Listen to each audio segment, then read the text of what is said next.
নমস্কার বন্ধুরা, তোমাদের সকলকে আমার চ্যানেলে স্বাগত জানাই। আজকে আমি তোমাদের কাছে একটা নতুন ভিডিও নিয়ে চলে এসেছি, যেখানে দেখতেই পাচ্ছ যে নার্সিংয়ে প্রচুর ভ্যাকেন্সি নিয়ে এসেছি এবং সেখানে বেতন থাকবে প্রায় 45,000 থেকে শুরু করে, এবং অর্থাৎ 45,000 থেকে শুরু হবে, এবং যেখানে যোগ্যতা তোমাদের বিএসসি নার্সিং লাগবে, এবং এটা কোথায় করতে হবে, কবে করতে হবে, কবে এক্সাম, কত ফিস, লাস্ট ডেট কবে, সমস্ত কিছু কিন্তু তোমরা এই ভিডিওতে পেয়ে যাবে। তাই তোমরা যারা নতুন অবশ্যই চ্যানেলটাকে সাবস্ক্রাইব করে দিও এবং বেল আইকনটা দিয়ে দিও, এবং তোমরা কোন জেলা থেকে দেখছো অবশ্যই কিন্তু লিখতে ভুলবে না। তাই চলো দেরি না করে শুরু করি।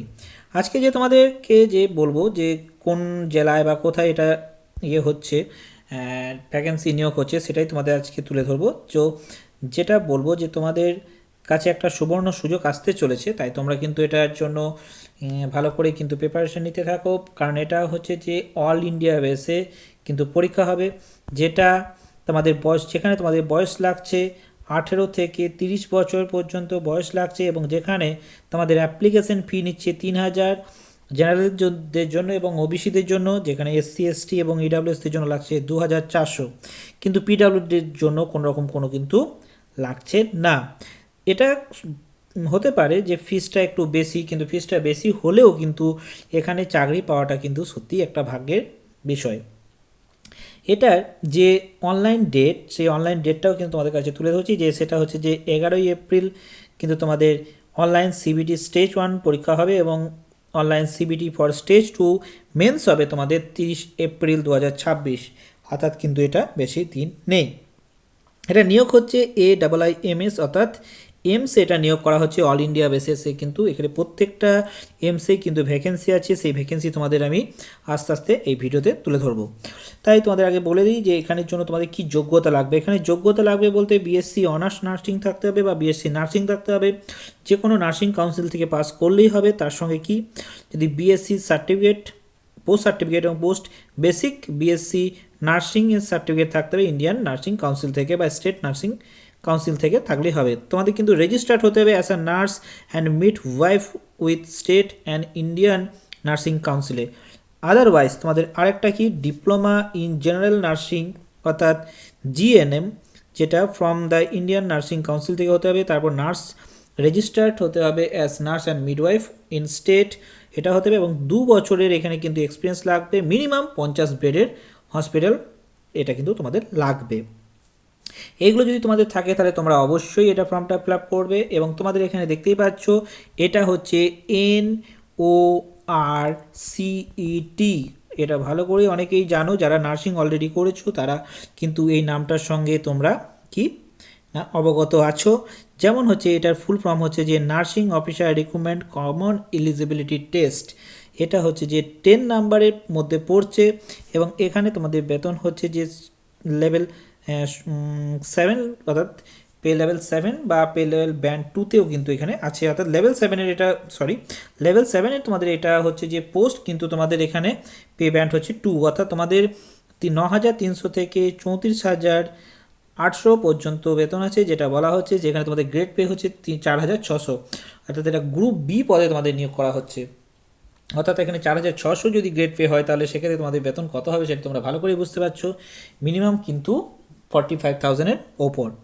তো চলো এখানে যেটা বলবো সেটা বলা হলো যে তোমাদের কবে থেকে এখানে অনলাইন যে অ্যাপ্লিকেশানে যে ফর্ম ফিল আপ করবে, সেটা ডেট শুরু অলরেডি হয়ে গেছে, 24/2/2026 থেকে শুরু হয়ে গেছে, এবং 16/3/2026 পর্যন্ত কিন্তু এর ফর্ম ফিল আপ চলবে, এবং এটা সাবমিট তোমাদের করতে হবে সেই দিনের মধ্যেই। এবং এখানে তোমরা যে স্ট্যাটাসটা, রেজিস্ট্রেশনের স্ট্যাটাসের লাস্ট কারেকশন ডেট কিন্তু তোমরা 25/3/2026 থেকে 27/3/2026 পর্যন্ত করতে পারবে। এবং এখানে যে অ্যাডমিট কার্ডও কিন্তু তোমরা 8/4/2026-এর মধ্যে কিন্তু পেয়ে যাবে, এবং তোমাদের ইনফরমেশন সিটি যেটা 4/4/2026 তারিখ থেকে কিন্তু দেখতে পাবে যে তোমাদের কোথায় এক্সাম সেন্টার দিয়েছে, এবং তোমাদের অ্যাডমিট কার্ডটা কিন্তু তোমরা 8/4 থেকেই পেয়ে যাবে, এবং সিবিটি স্টেজ 1-এর যে এক্সামিনেশন সেটা 11th এপ্রিল হবে। তোমরা তার আগে তোমাদের সিটি জানতে পেরে যাচ্ছ।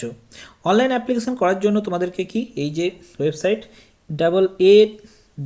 AIIMSexams.ac.in, এখানে ভিজিট করতে হবে। ভিজিট করার পর তারপর তোমাদেরকে কেরিয়ার অপশানে গিয়ে কিন্তু তোমাদের বা রিক্রুটমেন্ট অপশানে গিয়ে কিন্তু তোমাদের ক্লিক করে তোমাদের ফর্ম ফিল আপ করতে হবে। এখানে যে এজ রিল্যাক্সেশন এখানে দেখো তোমাদের বলা হয়েছে যে কত না 18 থেকে 30 বছর পর্যন্ত যাদের বয়স তাদের এখানে নিয়োগ করা হবে, কিন্তু এখানে এজ রিল্যাক্সেশন পাওয়া যাবে যেখানে এসসি এসটিদের জন্য 5 বছর, ওবিসিদের জন্য 3 বছর ছাড় দেওয়া হচ্ছে, এবং পিডাব্লিউডিদের জন্য 10 বছর, এবং পিডাব্লিউডি ওবিসিদের জন্য 13 বছর, এবং এসসি এসটি পিডাব্লিউডি এসসি এসটিদের জন্য 15 বছর ছাড় দেওয়া হচ্ছে, এবং এক্স সার্ভিসম্যানদের জন্য বা length of the military service plus এবং 3 বছরের ছাড় দেওয়া হচ্ছে এখানে। এখানে এছাড়াও কিন্তু তোমাদের আরও অনেক কিছু ব্যাপার আছে যেগুলো হচ্ছে যে পোস্টের যেটা কথা বললাম যে কতগুলো টোটাল পোস্ট আছে সেটা তোমাদের আমি দেখাই।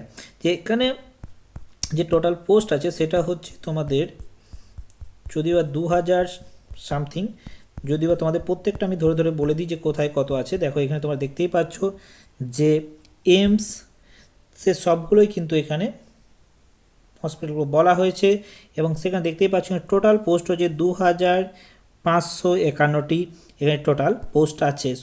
এখানে কাছে করে বলতে আমাদের বেঙ্গলের ক্ষেত্রে যেটা বলবো, বেঙ্গলের ক্ষেত্রে আমাদের কল্যাণীতে আছে, কল্যাণীতেও কিন্তু ভালো পদ আছে। ইউআরদের জন্য হচ্ছে যে টোটাল 137টি।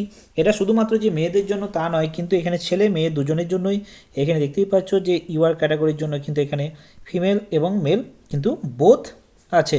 অর্থাৎ এখানে শুধুমাত্র যেটা মেল তা কিন্তু নয়, বা শুধু যে ফিমেল তা কিন্তু এটা নয়, এখানে কিন্তু বোথ কিন্তু এখানে অ্যাপ্লাই করতে পারবে। হচ্ছে তার সঙ্গে আছে ওবিসিদের জন্য মেল ফিমেল করেই কিন্তু প্রত্যেকটা করা আছে। এবং এখানে আরেকটা কথা যেটা বলার, যে এখানে তোমরা দেখতেই পাচ্ছ যে প্রত্যেকটা এমসির জন্য দেওয়া আছে এবং টোটাল ক্যাটাগরি কত। তাই এই যে সুযোগ, এই সুযোগ কিন্তু তোমরা বারবার পাবে না। তাই তোমরা যদি ভাবো যে এটা অ্যাপ্লাই করবো তাহলে অবশ্যই করে নিও। তার কারণ যে অনেকের ক্ষেত্রে 30 বছর বয়স আছে, তারা ভাবছো যে এই বছর করবো না বা আমি আর এটা করবো না, এটা অনেকগুলো টাকা খরচ হবে, তাই ফালতু করতে যাও না। কিন্তু আমি তাদেরকে একটা কথাই বলবো, সুযোগ কিন্তু সবসময় আসবে না। তাই তোমাদের কিন্তু ফর্ম ফিল আপ করে একবার হলেও কিন্তু একবার তোমাদের এটা দেখা উচিত যে হ্যাঁ আমি এর জন্য এলিজিবল কিনা। এরপরে যেটা বলার আছে যে এখানে এটা নর্মালি কিন্তু এইমস নিউ দিল্লি কিন্তু এটা কন্ডাক্ট করছে, তো সেখান থেকেই কিন্তু সব কিছু তোমাদের হবে, অর্থাৎ তোমাদের রিকমেন্ডেশন সব কিছু প্রসেস কিন্তু ওখান থেকেই চলবে। আর এখানে যে এক্সামিনেশনটা নেওয়া হবে সেই এক্সামিনেশনটা যে সিলেবাস সেটা বা কত নাম্বারের এক্সাম হবে সেটাও তোমাদের কাছে আমি তুলে ধরছি। যে এখানে যে সিলেবাসটা তোমাদের দেওয়া আছে, সিলেবাসটা তোমাদের নর্মালি যেমনভাবে হয় সেরকমভাবে হবে। এখানে যে তার syllabus will be accordance with the education qualification and experience as mention in the eligibility section, সেটাও কিন্তু তোমাদের এলিজিবিলিটি সেকশনের আন্ডারে কিন্তু তোমাদের দিয়ে দেবে। এখানে যে স্টেজ ওয়ানের যে পরীক্ষা হবে, স্টেজ ওয়ানের প্রিলিমিনারি পরীক্ষা যেটা পরীক্ষা হবে সেখানে ক্ষেত্রে তোমাদের দেখতেই পাচ্ছ এখানে টোটাল এখানে 90 মিনিট দেওয়া হচ্ছে এবং 100টা এমসিকিউ থাকছে, যেখানে 100 মার্কসের কোশ্চেন হবে, এবং সেখানে কিন্তু তোমাদের এখানে নেগেটিভ মার্ক থাকছে 1/3 হিসেবে কিন্তু তোমাদের নেগেটিভ মার্কিং থাকবে। এখানে যদিও 5টা সেকশনে সবগুলো ডিভাইড করা থাকবে, এবং অর্থাৎ 520 যা 100, অর্থাৎ প্রত্যেকটার জন্য 18 মিনিট করে কিন্তু টাইম থাকবে। অর্থাৎ এটা হচ্ছে ফার্স্ট স্টেজের জন্য, এবং সেকেন্ড স্টেজের জন্য কী হচ্ছে, সেকেন্ড স্টেজের জন্য কিন্তু তোমাদের আলাদা করে মার্কস এবং টাইম দেওয়া থাকবে, যেখানে হচ্ছে তোমাদের 180 মিনিট টাইম দেওয়া হবে, 160টি এমসিকিউ থাকবে, 160 নাম্বারে কোশ্চেন করা হবে। এখানে ক্ষেত্রেও কিন্তু তোমার 1/3 করে কিন্তু নেগেটিভ মার্কিং থাকবে, যেখানে তোমার 4টে সেকশন থাকবে, এখানে 45 মিনিট করে প্রত্যেকটার জন্য কিন্তু টাইম বরাদ্দ থাকবে। কোয়ালিফাইং মার্কস যেটা বলা হচ্ছে স্টেজ ওয়ানের জন্য, সেখানে তোমাদের ক্ষেত্রে কিছুটা হলেও কিন্তু দেখো যে এখানে লেখা আছে যে examination will be the 50 percentile পেতে হবে ইউআরদের জন্য, এবং 45 পার্সেন্টাইল হচ্ছে যে ওবিসিদের জন্য, 40 পার্সেন্টাইল হচ্ছে যে এসসি এসটিদের জন্য, এবং ফর পিডাব্লিউডি অ্যাডিশনাল 5% রিল্যাক্সেশন এখানে দেওয়া হবে। অর্থাৎ কি প্রত্যেকটা ক্ষেত্রে যদি পিডাব্লিউডি হয় তার ক্ষেত্রে কিন্তু 5 নম্বর করে কম করেই কিন্তু ছাড় দেওয়া হবে। স্টেজ 2তে পাস করলে তারপরে কিন্তু তোমাদের মেরিট লিস্ট বের করবে, মেরিট লিস্টের পরে কিন্তু তোমাদের এখানে নিয়োগ করাবে। এখানে ক্ষেত্রেও কিন্তু তোমাদের এক্সামিনেশনে কিন্তু 50% ইউআরদের জন্য, 45% ওবিসিদের জন্য এবং 40% এসসি এসটিদের জন্য কিন্তু লাগবে। অর্থাৎ এগুলো কিন্তু পাসিং মার্কস। এরপরে যেগুলো যে মার্কসগুলো হবে সেই মার্কসের উপর ভিত্তিতে করে কিন্তু তোমাদের কি না মেরিট লিস্ট বেরোবে, মেরিট লিস্টের ভিত্তি করে কিন্তু তোমাদের কী করে নিয়োগ করা হবে। এই অ্যাপ্লিকেশানটা তোমরা এই যে ফর্মটা বা এই পিডিএফটা তোমরা কিন্তু এই ওয়েবসাইটে গিয়েই ভিজিট করেই কিন্তু তোমরা পেয়ে যাবে। তাই তোমরা সেখান থেকে তোমরা ডাউনলোড করে ফুল ডিটেলস একবার ভালো করে দেখে নেবে, তারপর কিন্তু তোমরা ফর্ম ফিল আপ করে নেবে। এরপরে যদি তোমাদের কোনো কিছু কোশ্চেন থাকে তাহলে অবশ্যই তোমরা কমেন্ট করে জানিও, আমি তোমাদের অ্যান্সার দেওয়ার চেষ্টা করব। আর এরকম নতুন নতুন ভিডিও পেতে হলে অবশ্যই চ্যানেলটাকে লাইক, শেয়ার এবং সাবস্ক্রাইব করে রেখে দিও। Thank you.